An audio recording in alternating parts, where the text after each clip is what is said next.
Bordeaux Podcast.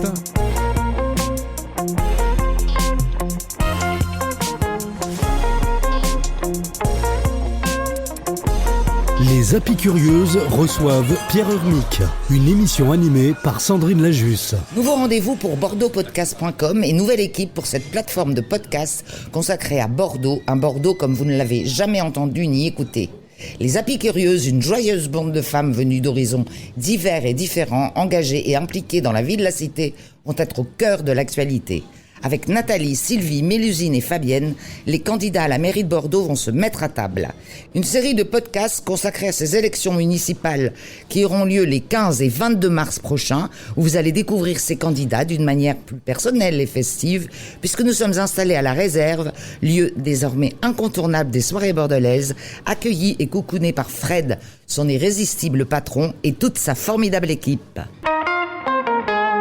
Candidat à Europe Écologie Les Verts, il a réuni derrière lui la majorité des forces de la gauche bordelaise pour partir à la conquête de Bordeaux.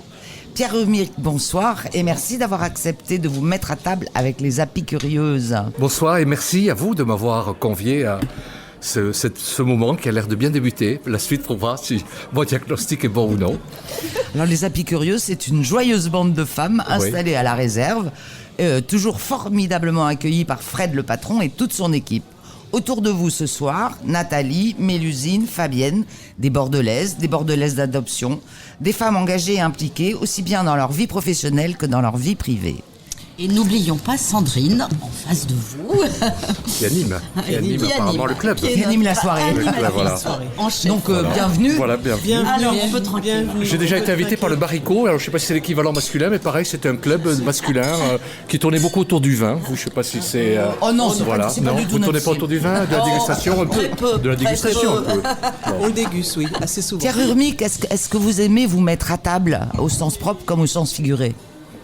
Plus au sens propre qu'au sens figuré. J'aime bien manger, me raconter, ça peut-être vous étonner, j'aime peu. Mais bon, d'abord je vous préviens, je ne raconte jamais ma vie privée. Je suis là-dessus très, très pudique. Non, mais un bon repas, c'est pas une vie privée. Non, un bon repas, pour ça j'aime bien un bon repas. Mais se mettre à table, c'est se raconter aussi, si vous envisagez le sens dérivé du terme. Donc voilà, j'aime bien la bonne table, et puis j'aime bien parler. Voilà. J'aime bien échanger surtout. Ah ben, c'est ce qu'on va essayer de faire ce soir. Alors vous êtes avocat au barreau de Bordeaux, mais quels sont les goûts de votre enfance et les odeurs de votre enfance qui se passent dans le Pays Basque ? Oui, je suis né effectivement au Pays Basque, à Saint-Palais, c'est un village Pays Basque intérieur. Et voilà, je suis venu à Bordeaux faire mes études, le baccalauréat en poche, et j'ai fait des études de droit et de sciences politiques. Et voilà, et à l'issue de ces études universitaires, je me suis installé comme avocat à Bordeaux dans une ville où je ne connaissais pratiquement personne. J'ai monté mon cabinet, ça n'a pas toujours été facile. Et ce n'est que le jour où mon cabinet a été relativement prospère, je dis relativement, que j'ai décidé de m'engager en politique. Alors justement, on va y venir, mais vous ne m'avez pas parlé des goûts de votre enfance. Des goûts et des odeurs de ce Pays Basque magnifique. J'aimais, alors, je vais vous dire, parmi les goûts, j'aimais beaucoup le vélo déjà quand j'étais enfant. Mes premiers souvenirs d'indépendance quand j'étais enfant, ça a été le jour où on m'a enlevé les petits trous du vélo et où j'ai pu tailler la route. J'ai fait beaucoup de vélo, très jeune, tout petit. Et donc un sentiment de liberté qui m'a toujours beaucoup animé. Et le vélo a été mon premier outil de liberté. Je trouvais plus rapide que la marche à pied.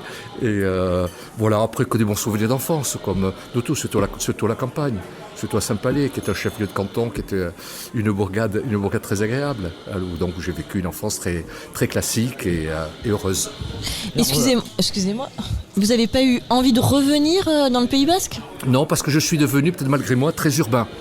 Très urbain, j'ai pris goût à la ville. Et j'ai connu Bordeaux, c'est assez amusant. Enfin, j'ai connu Bordeaux, je suis arrivé étudiant. Parmi les premières années, j'ai beaucoup fréquenté la communauté basque de Bordeaux, parce que je ne connaissais personne.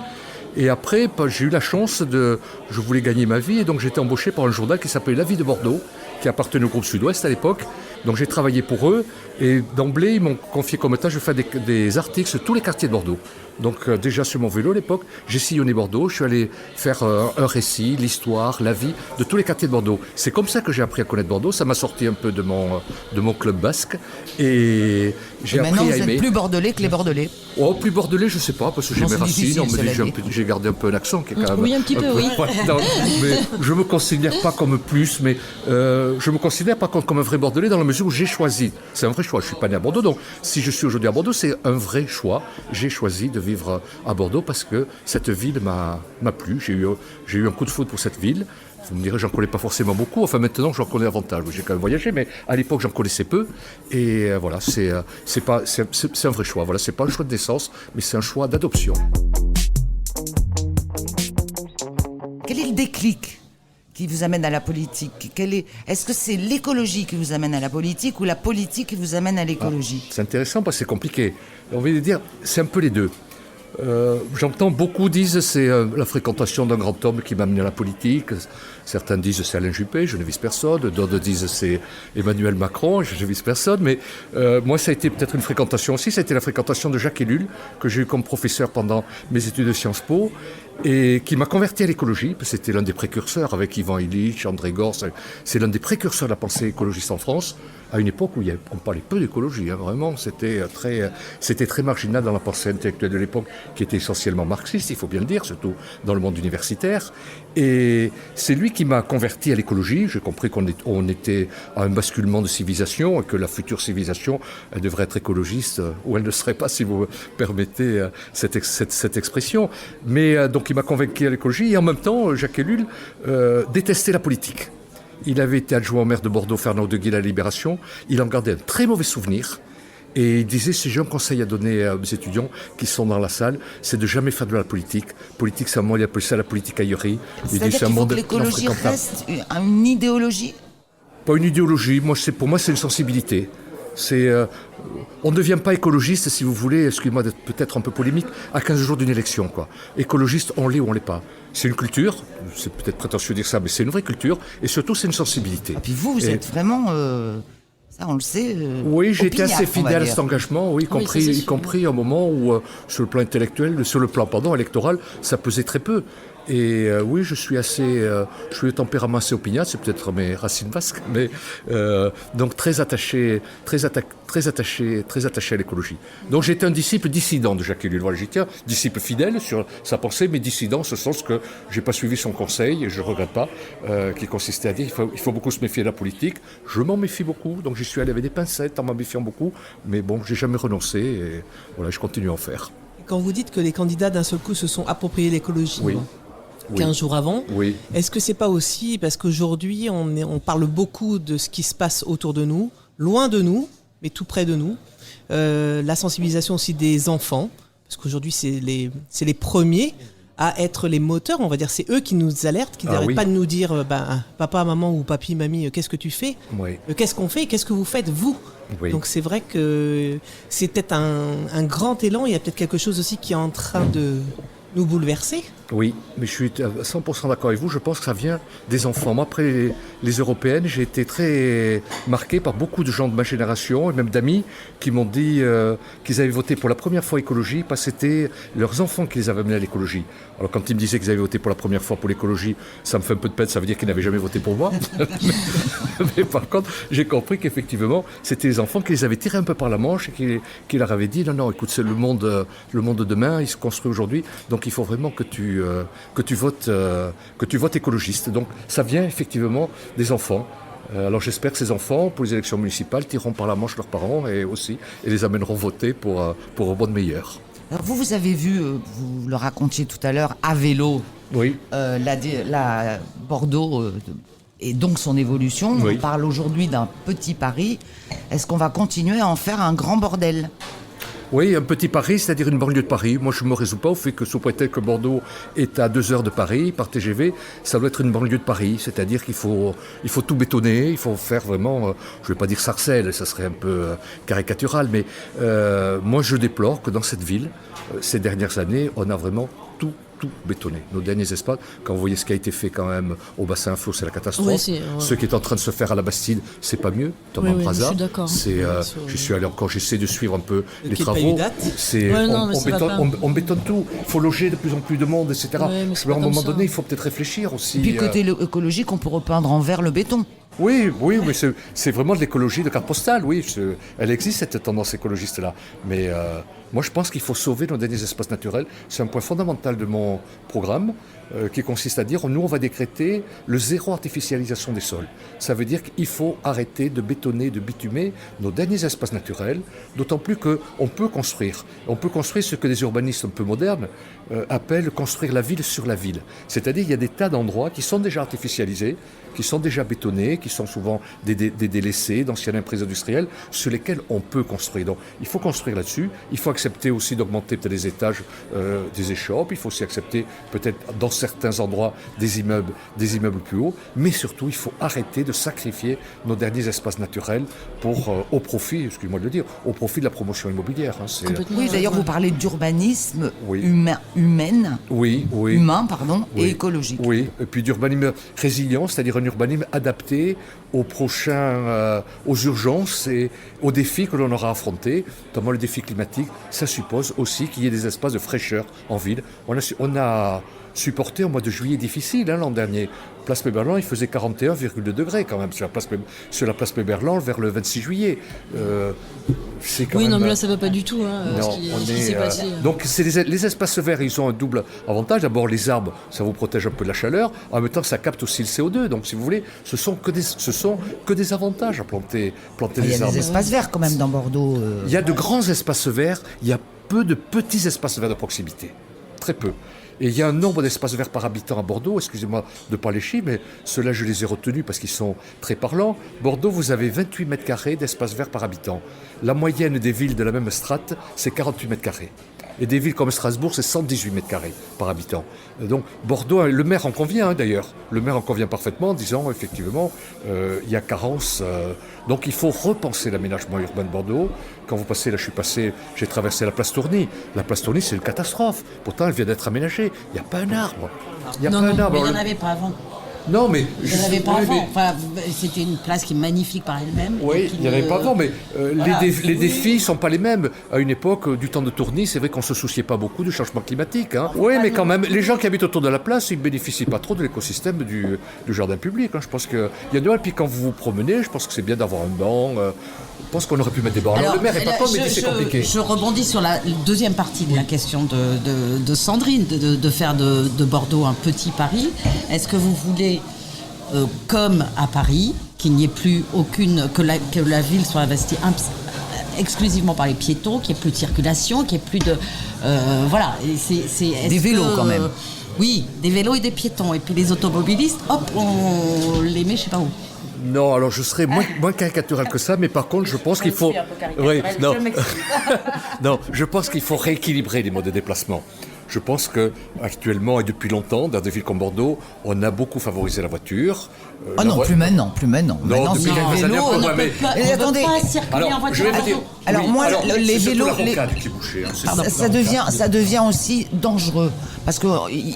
Franchement, oui, mais ils brûlent les feux, on manque de ça. Alors, l'histoire va dans le sens d'une diminution de la place de la voiture en ville. Oui, mais alors à une époque, vous aviez parlé d'un code de la rue. On en est où de ce code de la rue? Parce que ça serait bien que la rue, ça soit pas toujours la guerre. Oui, mais je suis d'accord, ça fait partie de la pacification, le code de la rue. Moi, je suis pas pour que actuellement, on a l'impression que c'est systématiquement le plus fort qui opprime le plus faible. C'est-à-dire l'automobiliste opprime le cycliste et le cycliste opprime le piéton. C'est-à-dire chacun se sent un peu autorisé à opprimer son voisin. Le code de la rue, c'est précisément une pacification, que tout le monde se respecte. Donc plus quand vous êtes cycliste un jour, vous pouvez être piéton le lendemain, automobiliste c'est pareil. Donc que tout le monde apprenne à partager. Et cette notion d'équilibre paraît importante. Encore aujourd'hui, vous trouvez que la place de la voiture diminue, mais quand il y a un nouvel aménagement urbain qui se fait, c'est encore pratiquement 70% de la place qui est dévolue à la voiture. Or la voiture à Bordeaux, c'est 29% des déplacements. Donc moi je considère qu'il faut donner à la voiture ce qu'elle représente en part, excusez-moi d'être un peu techno, mais en part de modalité. C'est 29% des déplacements, mais il faut à peu près 29% de la surface et pas plus. Le vélo, moi je pense que le vélo est appelé à embellir. Je connais beaucoup d'automobilistes qui me disent mais moi je sécuriserais bien un vélo s'il y avait de vraies pistes cyclables sécurisées. Donc il faut leur offrir ce choix. Donc c'est pas anti-voiture, mais c'est partager équitablement l'espace public. Pardon, mais je pense que les personnes âgées, les banlieusards qui n'ont pas tous le tram pour les amener en ville, ces gens-là n'ont pas accès autrement à Bordeaux que par la voiture. Donc, les empêcher de circuler comme ils l'ont toujours fait. Oui. Alors, c'est vrai que tous les jeunes, ils peuvent prendre un vélo et que c'est très tendance et que c'est bien et c'est très bien. Je suis tout à fait d'accord avec vous, mais il y a plein d'endroits. La à voiture Bordeaux doit être où là, utilisée différemment, mais elle doit être utilisée malgré tout parce qu'il y a des gens, il y a des ménages qui sont obligés de se déplacer à l'extérieur de la ville. Oui. les enfants qui vont à la Et fac, ça lance, les parents ça qui prive vont aussi à une suis forme de d'accord. dynamique aussi. Donc il faut un juste équilibre. Il faut un équilibre. Pour ça, moi, je ne suis pas un anti-bagnole primaire. Franchement, je vous le dis, je ne suis pas du tout anti-voiture. Je considère qu'il y a des gens qui n'ont pas le choix. C'est pour ça qu'à l'inverse d'autres programmes écologistes, par exemple, je n'ai pas voulu mettre le péage urbain dans notre programme, en considérant qu'il y a beaucoup de gens qui aimeraient se loger sur Bordeaux, qui viennent travailler à Bordeaux, qui n'ont pas le choix. Donc, ils ont été obligés de quitter la ville pour se loger plus loin. Si maintenant on leur dit, mais si vous voulez venir dans Bordeaux, vous devez payer un droit d'entrée. Oui, comme Et à là, Londres, je par trouve, exemple. je trouve ça très Comme à injuste, Londres. personnellement. Très injuste. Voilà, par contre les trains, moi je suis pour la réhabilitation des trains de banlieue, on est favorable à un TER métropolitain pour qu'on a des chemins de fer qui ne fonctionnent pas très bien. Il y a beaucoup de gens de Langon qui continuent à venir en voiture dans Bordeaux qui sont bloqués sur la rocade, alors qu'il y a une ligne de chemin de fer par exemple, où on pourra avoir des chemins de fer cadencés toutes les 10 minutes, où les gens pourraient venir jusqu'à la gare Saint-Jean. Quand même, vous êtes en cœur de ville, la gare Saint-Jean, vous avez en plus une ligne de tram qui vous attend. Oui, mais après, Il y a les des heures transports en aussi. commun sont saturés. Donc c'est compliqué aussi. Enfin, c'est compliqué, une mais- bonne solution. Ouais. Je Mais la suis voiture, c'est d'accord pas avec agréable vous. de venir en voiture dans Bordeaux non plus. Hein. Je pense que vous faites état Ouais. des bouchons, etc. Vous êtes... Bah, il n'y a pas de stationnement. C'est Il y a- c'est pas une solution. c'est- Puis moi, je crois beaucoup aux vertus de la marche à pied. D'abord, c'est très bon pour la santé, ça pollue pas. Et je considère que souvent les automobilistes ont une très mauvaise appréciation du temps qu'il faut pour se rendre d'un point à un autre de la ville. Par exemple, moi j'ai souvent des clients, des clients qui viennent par exemple, on va dire, de la rue Fondodège ou de la barrière Saint-Genès et qui me disent c'est très difficile de venir chez vous pour se garer. Bah, je dis oui, effectivement, mais je dis vous avez mis combien de temps? Mais, j'ai mis au moins 40 minutes. Je dis mais vous êtes fou. À pied, il faut 20 Là, il y a minutes. des trams en plus À pied, il faut 20 partout, là. minutes. Non, mais c'est vrai. En voiture, vous avez une très mauvaise appréciation du temps parce que vous mettez beaucoup de temps pour circuler en voiture dans Bordeaux. Oui, mais ça, faites-le c'est une vrai. fois à pied. Ça mais s'éduque. faites-le à pied. Ça s'éduque, ça aussi, Faites-le. parce que c'est une époque, je suppose que ce sont des personnes un peu plus âgées auxquelles Oui, vous faites oui, référence. Oui.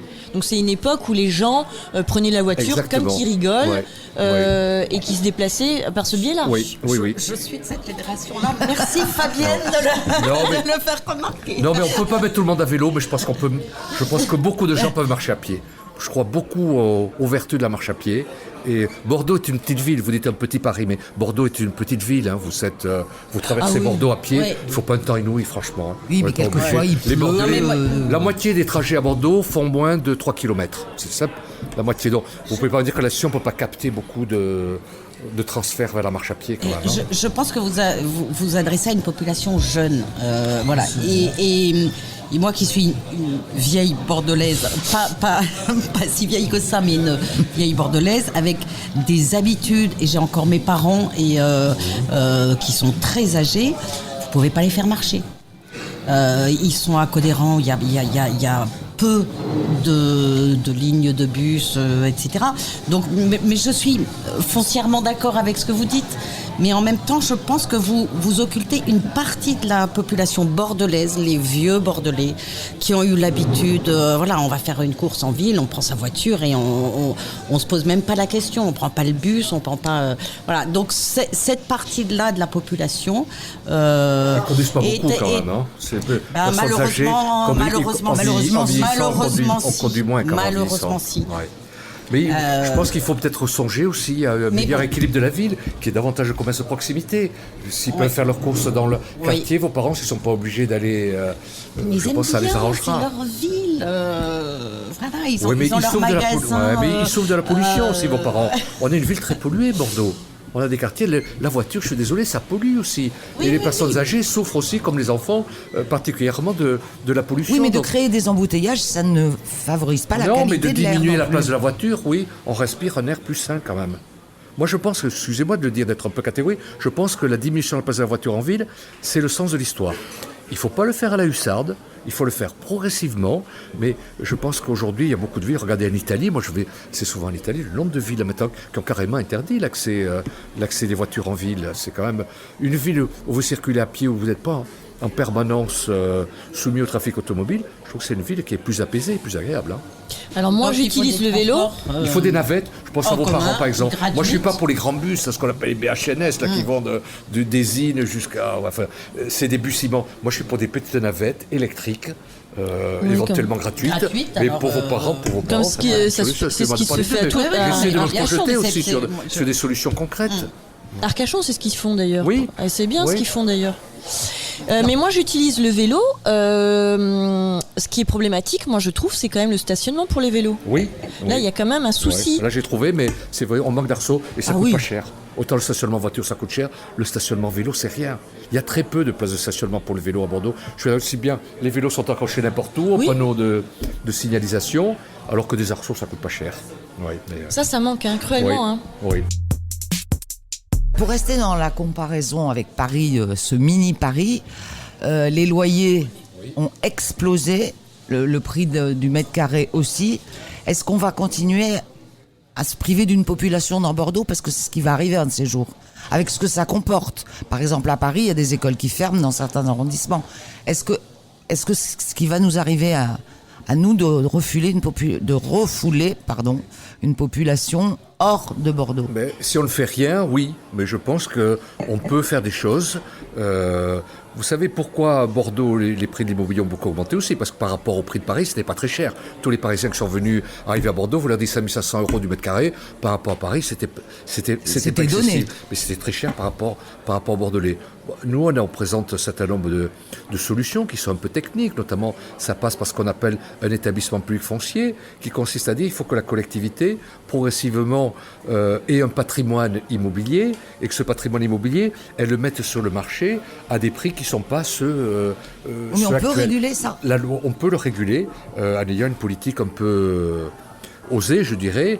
Certaines villes le font, comme Rennes, par exemple. Rennes, il y a des années qu'ils ont un établissement public foncier, et actuellement, ils mettent sur le marché des terrains qui ne sont pas au prix du marché, qui sont à un prix bien inférieur. Il y a aussi des solutions qui existent.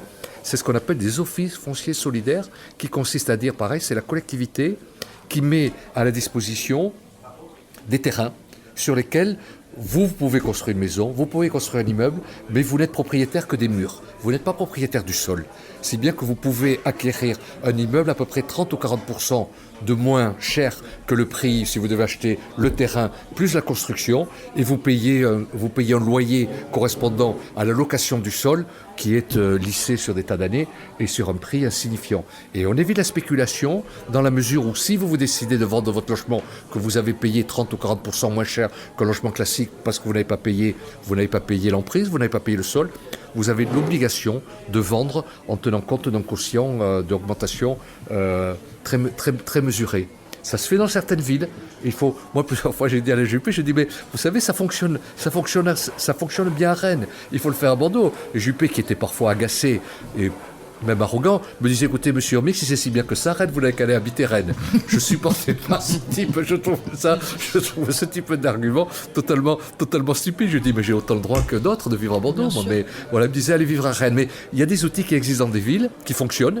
Et Bordeaux, on est fiers d'être bordelais. On se dit, voilà, on est meilleur que les autres, etc. On est très Il faut chauvin. regarder, il faut un peu. Nous, on s'inspire beaucoup de Barcelone, par exemple, dans un certain nombre de propositions que l'on fait dans ce qu'on appelle les quartiers apaisés, etc. Donc, il y a des solutions qui fonctionnent ailleurs. Il faut avoir C'est la quoi les curiosité quartiers d'aller voir. apaisés? Parce que justement, l'afflux de la population Oui, engendre des problèmes d'insécurité, oui. de saturation des écoles, des trams. C'est quoi un quartier apaisé? Alors, ça peut-être pas vous plaire. Déjà, un quartier apaisé, c'est un quartier dans lequel la place de la voiture a été réduite. Et surtout, voilà. Non, mais c'est une forme d'apaisement aussi. C'est surtout dans lequel on fait en sorte, c'est ce qu'ils font à Barcelone, que des quartiers ne soient plus des itinéraires de transit. C'est-à-dire maintenant vous avez le système Waze, c'est très commode, vous avez des quartiers qui autrefois étaient relativement calmes, qui maintenant, comme les grandes artères sont bouchées, passent par ces quartiers-là. Donc à Barcelone, ils ont terriblement compliqué. Ils n'ont pas interdit la circulation, ils l'ont compliqué en faisant des sens interdits, etc. C'est bien que si vous voulez juste traverser le quartier, vous ne pouvez plus le faire. Vous ne pouvez plus traverser le quartier, mais par contre les riverains ont bien entendu le droit de traverser le quartier. La chaussée est étroite, les trottoirs sont très larges, on met des arbres, on crée, le quartier apaisé, c'est créer de la convivialité. Vous savez, là où vous avez de la convivialité, là où les gens se connaissent, je vous garantis qu'il y a aussi moins de délinquance. Quartier où tout le monde se connaît. Quelqu'un vient dans votre rue, alors on peut dire c'est un concierge, mais il va dire tiens, mais j'ai vu cela là qui rôdait un peu, etc. Je vous promets que vous gagnez en convivialité. Quand vous avez un quartier qui est uniquement traversé par un flot ininterrompu de voitures, les gens ne se connaissent pas. La sortie des écoles, moi je suis assez favorable à ce qu'il y ait des squares à la sortie des écoles. On n'a pas la culture du square à Bordeaux. On a la culture du jardin public, du parc bordelais, des endroits où les gens peuvent se poser et se connaître. Souvent, les gens vont chercher les enfants à l'école et puis ils partent. Il y aura un endroit à proximité de l'école où les parents pourraient discuter, où les enfants pourraient jouer. Je vous promets que ça jouerait dans la convivialité. Donc pour moi, l'écologie, c'est un peu la convivialité et la notion d'apaisement. Écoutez, je pense que Bordeaux a un peu de retard dans ce type d'aménagement urbain. Bordeaux est quand même une ville aussi, pourquoi pas de passage, parce qu'entre le nord et le sud, on est quand même dans un axe où les gens se croisent. Oui. Et c'est vrai de se retrouver, d'arriver à un moment donné de se poser, c'est aussi éduquer les gens, et on disait encore les enfants. C'est-à-dire qu'à un moment donné, il faut savoir passe par les enfants. Et puis il ne faut pas que des quartiers de locataires, il faut des quartiers de propriétaires. Moi, ce que je reproche beaucoup au bassin à flot, c'est que 80% de ce qui s'est construit au bassin à flot, c'est des produits de défiscalisation. C'est-à-dire que c'est des Parisiens, des Nantais qui profitent de la défiscalisation des lois fiscales. Donc, c'est des gens qui achètent des logements, qui ne visitent jamais. Ils ont des locataires, ils sont obligés d'avoir des locataires pendant 10 ans. Comme c'est souvent en plus de ne pas être beau extérieurement, du point de vue aménagement intérieur, c'est un peu cheap, c'est un peu camelote. Donc c'est des locataires qui souvent ne restent pas. Donc vous avez un turnover important. Vous ne faites pas une vie de quartier avec un turnover. Oui, y a pas ceux qui font les mois de quartier, c'est souvent les propriétaires qui sont là depuis longtemps, ou les locataires qui sont sédentarisés depuis longtemps. Il y a aussi des problèmes de construction. Aussi, oui, pour ça je vous dis c'est cheap. Voilà, les gens ne restent pas. On l'a vu dans le quartier, c'est les gens qui restent. Il fallait faire des habitations, il fallait loger des gens, mais le problème c'est que ça a été mal pensé. Oui. Parce qu'on les a quand même parqués. C'est un endroit. Oui. Il n'y a pas d'école. Non, les équipements publics sont venus après, donc il n'y a jamais eu de concordance. Non. Ah mais pour moi le bassin à flot c'est le bel exemple de ce qu'il ne faut surtout pas faire. Surtout pas faire. C'est moche. En plus, c'est moche. Mais maintenant, c'est fait. Maintenant, c'est fait. Oui, maintenant, c'est fait. Qu'est-ce qu'on fait avec ça ? Ah ben, on fait avec. Oui, on n'a pas. Il faut éviter que les nouveaux quartiers soient de la même. De l'autre côté, il y a la Bastide aussi. On a des constructions. On a Brazza, par exemple. Brazza, il y a tout à faire à Brazza. Donc, il faut éviter de refaire. Vous savez, nous, on a sauvé le quartier de la Jalère. Je sais pas. Sauvé vraiment parce qu'Alain Juppé avait un programme immobilier sur 40 hectares. La Jalère, c'est ce qui est à Bordeaux-Lac, à côté du Grand Stade. Vous avez 40 hectares de friche naturelle là. Et il y avait un gros programme immobilier de 2000 logements. Et il a fallu qu'on se batte pour arriver à geler le programme immobilier. On a réussi à le faire. Donc on va continuer à se battre pour éviter qu'il y ait un énième programme immobilier sur ce domaine à geler. En plus, l'architecte concepteur, c'était le même que pour le bassin à flot. Je ne donnerai pas son nom par charité, mais c'était le même. Donc si c'était pour reproduire le bassin à flot, moi je suis ravi qu'on ait pu sauver 40 hectares d'espace naturel dans Bordeaux. Alors vous parlez d'un procès pour non-assistance à Planète en danger, et les procès, ça vous connaît, je le rappelle, vous êtes avocat au barreau de Bordeaux. Est-ce qu'on peut envisager une transition écologique positive et non punitive ? Ah oui. Parce qu'on a toujours l'impression qu'on nous culpabilise pour tout.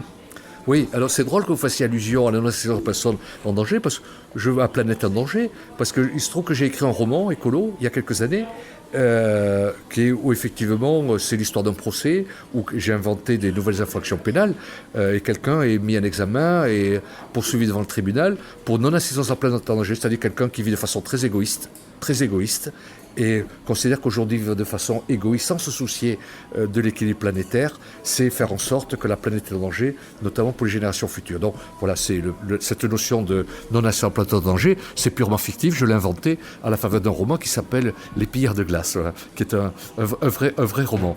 Mais non, je ne suis pas favorable à une écologie punitive. Je pense que ce qui sera punitif, c'est si on ne fait rien aujourd'hui. Je pense que si on ne prend pas des solutions aujourd'hui, les lendemains vont être très durs et vont être punitifs. Pour ça, moi, je suis pour une écologie pragmatique. On y va progressivement, on réduit progressivement la place de la voiture en ville, on commence à aménager nos rues différemment et on y va tranquillement. Et avec les Bordelais, on ne fera pas la transition écologique de Bordeaux, moi à laquelle je suis attaché, si les Bordelais ne sont pas volontaires. Donc il faut vraiment le faire dans la concertation. Vous dites que c'est surtout l'automobile, mais il y a aussi la consommation. Oui, Il doit y avoir des grands changements à ce niveau-là. Il y a aussi... le gaspillage. Bah oui, c'est important. Et puis, oui, il faut voir aussi la consommation, le bio. Oui. Qui, Oui. à mon sens, est important aussi aujourd'hui. Il faut changer Oui. aussi Ça a les un coût, habitudes. tout ça aussi, quand même. Oui. Vous disiez Bordelais. les enfants, je pense aussi que c'est aussi à l'école que ça se passe, parce Tout qu'il y a à une fait forme d'accord. d'éducation il y a une prise de conscience des enseignants, et il y a une transmission, et c'est ce qui permet de faire passer le message aux parents. Je suis d'accord avec vous, ça passe par l'éducation, ça passe par les cantines scolaires. Il faut éduquer les enfants à la fin du gaspillage.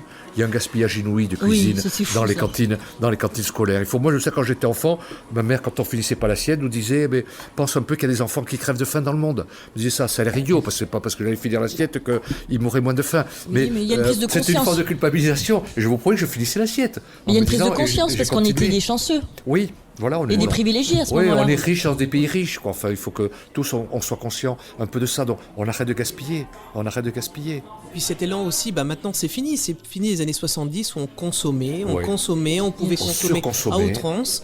Alors que maintenant, effectivement, là on parlait du bio, la conduite, on va parler par exemple, de Bordeaux, parce qu'on boit du vin de Bordeaux ce soir. Donc le Bordeaux, aujourd'hui, certes, c'est une très belle appellation, Bordeaux, avec toutes ces appellations, le rayonnement, mais aussi la démarche de l'agriculture biologique, qui est aujourd'hui encore trop petite et surtout trop peu revendiquée. Parce qu'aujourd'hui, le bio, c'est pas un phénomène de mode, c'est Non. aussi Ah oui. retrouver, on va dire, le viticulteur et son terroir. Oui, C'est la plus belle expression. oui. C'est aussi retrouver la culture. Aujourd'hui, avant tout, un viticulteur, c'est un paysan. Donc, c'est celui qui aime la terre. Vous avez raison. Oui. Moi, il faut davantage aider. Alors, Bordeaux, le bio est difficile. Moi, je discute beaucoup. Je suis très attaché au vin bio. Je discute beaucoup avec des professionnels du vin qui m'expliquent qu'en raison du mildiou, on est obligé d'utiliser peut-être Oui, plus que dans vous pensez que le climat, à Bordeaux le climat humide de empêche, Bordeaux le tout fait bio. que. Mais bon, il y a quand même beaucoup même de grandes appellations, de grands châteaux qui se mettent au bio. Ça demande plus de main-d'œuvre, effectivement, parce qu'il y a moins d'entrants Oui, ça coûte cher. chimiques. Donc, il y a des plus- châteaux qui Oui, pourront mais pas y arriver. Il faut aussi que le consommateur, ça c'est un changement de mentalité, accepte de payer plus cher la qualité. C'est comme on n'est pas obligé de manger de la viande à tous les repas, mais on peut décider de manger de la viande moins souvent, mais manger de la viande de qualité. Le vin, je trouve qu'il faut accepter de payer un peu plus cher des produits de vignerons qui ont fait cet effort-là. Tout a un prix, tout a un coût. Est-ce que ce ne sont pas que les grands châteaux qui vont pouvoir se mettre à cette agriculture bio et les petits Non, il y a beaucoup de petits producteurs viticulteurs. vont beaucoup c'est- pâtir de ça. Non, il y en a qui s'y mettent. Il Il y en a qui s'y mettent. Hein. Ouais. Il y en Voilà. a beaucoup, et puis Ouais. après, c'est peut-être aussi aujourd'hui les soutenir dans leur démarche, parce que l'agriculture biologique, elle existe depuis très longtemps. Hein, c'est une certification officielle. Il y a aussi après tous les courants de la biodynamie qui est aujourd'hui intègre, on va dire, une culture avec les astres. Mais c'est vrai que cette démarche de l'agriculture biologique aujourd'hui, c'est aussi préserver nos sols. Les intrants chimiques, c'est du Tout poison. à fait. Donc c'est aussi préserver le sol de Bordeaux, Oui. ce qui nous nourrit. Si on est dans la démarche de la proximité, comme vous dites, c'est retrouver la proximité dans sa consommation. Oui. Est-ce que ça serait pas Ah un ben, très bel élan que ah ben, Bordeaux c'est sûr. soit la première Oui. Alors nous, on a donné un signe, excusez-moi de parler sur notre liste pour les municipales. On a une commerçante qui est caviste, rue Fondodège, et caviste bio. Il n'y a pas beaucoup. Sandrine Jacotto, c'est pas Ah, ça vous la connaissez. Ah voilà. bah oui, Ah, ouais. j'étais chez elle hier d'ailleurs. Alors, bon, voilà. Donc c'est Sandrine Jacotto, voilà, mais c'est très bien. Mais elle On est la caviste, voilà, on la salue, c'est l'écoute de l'émission. Moi, je suis très content qu'elle ait accepté de venir sur notre liste. Et elle est caviste bio et très sensible aux thématiques que vous abordez. Donc je trouve bien de donner une image du vin de Bordeaux qui soit plus bio que l'image traditionnelle. Donc Oui, mais je trouve le il y a CIVB l'image. pas suffisamment offensif, à mon avis, sur le terrain de la promotion des vins bio. Moi, je trouve ça un peu dommage.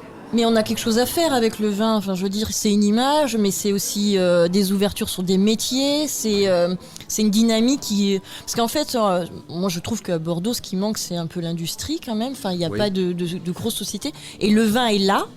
Et je pense qu'on a un terrain, on a des moyens et on devrait quand même le mettre en avant. Et ça doit aussi passer par de la formation, j'imagine. Enfin... Il y a plein de choses à faire. Oui. Éduquer le goût aussi. Je trouve qu'il faut apprendre aussi à éduquer le goût. Et c'est vrai que boire un vin de qualité, moi je trouve que ça fait partie des plaisirs de la vie. D'ailleurs, si j'aimais être à table, mais j'aime bien être à table, boire un bon vin. Honnêtement, je ne bois pas que du vin bio, parce qu'il y a de très bons vins à Bordeaux. Il y a des vins en agriculture raisonnée aussi, qui sont une transition qui est intéressante voilà. aussi. Bon, là aussi, il faut y aller progressivement. Il faut y aller progressivement. Mais enfin, il y a beaucoup de viticulteurs qui en sont conscients, notamment des petits viticulteurs aussi, qui font cet effort-là de se convertir au bio. Et on a d'excellents œnologues à Bordeaux. Je vois par exemple Franck Dubourdieu, qui est médecin et œnologue, qui est particulièrement sensible aux dégâts des vins chimiques, je dirais, qui travaille beaucoup pour la promotion du vin bio. Donc on a quand même quelques spécialistes éclairés à Bordeaux qui sont tout à fait sensibles à la promotion du bio. Est-ce que la transition écologique, ce ne serait pas un moyen de créer des emplois aussi ? Oui, bien sûr. Notamment, nous, on est très favorables à la rénovation thermique des passoires thermiques. Actuellement, il y a beaucoup dans le vieux bâti en cœur de Bordeaux, il y a beaucoup de logements qui sont des passoires thermiques, c'est-à-dire vous dépensez des sommes astronomiques à vous chauffer. Je pense qu'il faudrait une incitation des pouvoirs publics pour que les gens les propriétaires essentiellement, fassent des travaux d'isolation. D'abord, ça ferait travailler l'artisanat local, c'est des emplois non délocalisables. Et je pense qu'il y a un vrai marché autour de l'isolation des logements. Et donc nous, on fera en sorte d'essayer d'encourager les propriétaires à rénover des logements, par des mesures fiscales éventuellement. Et je pense que ça serait pour le plus grand profit de beaucoup d'artisans qui commencent à se spécialiser actuellement dans l'isolation des logements. Pour moi, c'est un très très gros marché. Et puis aussi pour ceux qui vivent à Bordeaux, qui aujourd'hui, le budget, quand on regarde les budgets logements, le loyer plus surtout... Plus les charges. Plus les charges. Les charges. Le chauffage coûte une fortune. Quand c'est pas en plus la clim, parce que maintenant on construit beaucoup d'immeubles qui ne sont habitables que s'il y a de la clim. Alors qu'actuellement, il y a des matériaux qui permettent d'éviter la climatisation quand même. Mais ça coûte un peu plus cher. Là aussi, c'est comme le bio, il faut accepter aussi à un moment donné peut-être de payer un peu plus cher. Vous vous y retrouvez. Les charges de chauffage, ça devient... c'est très lourd. Plus avec l'augmentation oui, mais du coût quelqu'un qui n'a pas d'électricité. d'argent, il est obligé de faire des choix aussi. Ça, on est toujours avec un rapport face à l'argent, le panier. C'est compliqué. Ouais. On a tendance à passer ça en second plan malgré tout, parce que quand on a un salaire, un petit salaire moyen, eh bien, je dirais que c'est une forme de luxe de pouvoir s'accorder ce genre de pensée ou de privilège. Alors c'est vrai que c'est une réflexion. Mais n'en demeure pas moins que c'est quand même l'argent... Mais oui, mais je pense que les pouvoirs publics doivent s'investir là-dedans. Il faut qu'il y ait une carotte pour que les gens... il faut qu'il y ait un phénomène déclencheur. Il faut leur dire qu'ils vont économiser 30 ou 40% sur leurs frais de chauffage. Je pense que ça parle aux gens. Alors, ça coûte un peu d'argent à l'investissement, donc pour ça, il faut les aider au niveau de l'investissement. Mais après, au niveau de la vie courante, je pense avoir un logement bien isolé, vous vous y retrouvez tous les mois. Tous les mois. Mais Pardon. Alors, par exemple, là, on parlait des voitures, les voitures électriques. Oui. Alors, c'est une avancée. Ceci étant, il n'y a pas non plus des endroits pour charger sa voiture. Oui. Donc, c'est vrai que de temps en temps, on a le sentiment que on met des choses en avant et derrière, ça ne suit pas. Oui. Est-ce que par exemple, quand on s'est aperçu que la maison brûlait et qu'on regardait ailleurs et qu'on n'avait plus envie de regarder ailleurs, est-ce que là, on n'a pas trouvé les solutions pour y aller lentement ? Parce que les gens, commence quand même. On peut pas. Je crois que ça commence. Je crois que la prise de conscience dont on parlait tout à l'heure fait que les gens sont prêts, y compris à faire quelques sacrifices. En disant la planète, c'est aussi la planète de nos enfants. Et donc on n'est pas obligé par exemple de prendre l'avion pour Paris. Moi, ce qui me sidère, c'est qu'il y a encore des gens qui vont à Paris en avion. Ah bah oui, mais quand il y a des grèves de train, c'est pratique l'avion. Oui, mais enfin, il n'y a pas tout le temps des grèves de train. Il y en a qui n'attendent pas les grèves de train pour aller à Paris en avion. Le trafic entre Bordeaux et Orly a assez peu baissé depuis qu'il y a le TGV. J'ai vu des chiffres, ça avait baissé seulement de 27%. Ça veut dire qu'il y a des gens qui continuent à aller. Ils sont persuadés qu'on va plus vite. Ah non, mais ça c'est une erreur d'ailleurs. Si vous comptez tout, en plus c'est des temps qui sont hachés. Moi, je trouve le TGV 2 heures de Paris, c'est quand même. Puis on est dans le l'aubaine, centre. quoi. Même si c'est parfois trop court. Moi, quand je vais plaider à Paris, je trouve que 2 heures, j'ai pas le temps de regarder le dossier. Donc, s'il y avait une demi-heure de plus, des fois, je me Ni dirais, de faire une mais sieste. C'est très rapide. Comment? Ni de faire une sieste. Non, ni en de 2 faire une heures. sieste. Ça, c'est pour le retour. C'est pour me reposer. Donc, je pense qu'il faut accepter de prendre le. Moi, je trouve que le train, c'est bien. Ça pollue peu, le train. L'avion, ça pollue. Donc, il y a des choix à faire, des choix de vie. Mais vous pensez pas que c'est un peu trop tard? Moi, de Non. temps en temps, ça m'inquiète un petit peu. Non, non, c'est jamais trop tard. Ne nous mets pas Faut être un volontaire. côté anxiogène à la faire. s'il Non, vous non, plaît, non, parce non. que ça, c'est le problème Non, il faut ici, être moi, je volontaire. trouve. Non, moi, c'est jamais trop tard. Non, jamais. Donc on Non, peut non. encore changer alors. Ah, mais j'en suis persuadé, moi. Moi, sinon, j'arrêterais de faire la politique. Je plierais les bagages et. Non, je pense qu'on peut encore changer, ouais. Je pense qu'il ne faut pas trop traîner. Oui, voilà, quand même, Faut pas on trop est bien traîner. d'accord. Transition écologique, on la fait maintenant ou on ne la fera pas et les lendemains seront douloureux. Et là, vous aurez l'écologie punitive. Donc, je pense qu'on peut encore le faire. Mais il ne faut pas louper les 10 ans qui viennent, vont être cruciales. On a des engagements à respecter en matière d'émissions de gaz à effet de serre. Donc, il faut prendre des décisions d'ores et déjà. D'ores et déjà. Et qui, manifestement, je le dis de façon un peu péremptoire, n'ont pas été prises à Bordeaux. Donc, nous on les prendra. Oui, quand vous y serez. Quand on y sera. Et si on y est, je ne veux pas être fanfaron, je dis si on y est. Voilà, vous savez, c'est une compétition, une campagne électorale. Après, c'est le meilleur qui gagnera. Et si Voilà. vous êtes maire de Bordeaux, vous arrêtez le barreau de Bordeaux? Oui, j'arrêterai. Oui. Bon, là, je peux vous dire, actuellement, j'ai une activité professionnelle qui est un peu ralentie. Même si je me lève très tôt le matin, elle est un peu ralentie, mon activité professionnelle. Oui, donc j'arrêterai. Oui. Moi, je suis contre le cumul des mandats. Je considère que maire, c'est un travail à plein temps qu'il ne faut pas faire. En même temps, moi, je suis contre la professionnalisation de la politique. Je considère qu'il faut ouvrir la politique à des professionnels. Et il ne faut pas laisser la politique confisquée par ceux qui, sous prétexte qu'ils en ont fait leur métier, la monopolisent. Il faut qu'en politique, il y ait des professionnels qui s'engagent. Je trouve que c'est un gage de biodiversité, quoi. Or, actuellement, de plus en plus, la tendance, c'est des gens qui rentrent de plus en plus tôt dans la carrière politique, de plus en plus jeunes, et qui après ne peuvent plus en sortir parce qu'ils n'ont pas de métier, ils n'ont pas de plan B, donc ils s'acharnent à rester au pouvoir, ou en tout cas ils deviennent un peu les mercenaires des partis politiques, selon moi. Et moi je suis très attaché au fait que des professionnels s'investissent en politique. Alors c'est un choix de vie. Moi, l'année où je me suis engagé en politique, j'ai vu mon chiffre d'affaires professionnel qui a été divisé par 2. Vraiment pas dedans. J'ai un moment un peu difficile, en plus que des mandats pas très lucratifs, conseiller municipal de Bordeaux, opposition. Oui, vous êtes conseiller municipal de Bordeaux depuis 1995. Oui, je gagne 275 € par mois. Quoi. Je vous dis, c'est pas l'appât du gain qui m'a fait devenir conseiller municipal d'opposition à Bordeaux. Donc, heureusement que j'avais mon métier. Alors, par contre, beaucoup cumulent ça avec autre chose, conseil départemental, conseil régional. Je n'ai jamais cumulé. J'ai toujours été, je me suis pleinement consacré à mon mandat de conseiller municipal de Bordeaux. Et heureusement, j'avais un métier qui me permettait de vivre par ailleurs. Mais je trouve ça plutôt pas mal que la politique aussi ait des professionnels, quoi. Des professionnels et pas des professionnels à la politique. Voilà. Je suis un amateur, moi. Éclairé, j'espère, mais un amateur. On va se quitter sur ces bons mots. Bon, écoutez, Merci beaucoup Pierre-Mick d'être Merci à venu vous pour votre accueil. vous mettre à table avec nous. Bon. Et puis rendez-vous le 15 mars Eh oui. devant les urnes. Et le 22, il y a 2 tours. Et le 22. J'espère. Je allais vous dire, Qu'est-ce que le attendez, pour l'instant on va parler Oui, du on est 15, d'un hein. volcan. Oui. Si je fais le plein de volcans, je serais ravi. Voilà, merci en tout cas pour votre accueil. Merci. Et pour vos questions c'était pertinentes plaisant. et impertinentes des fois.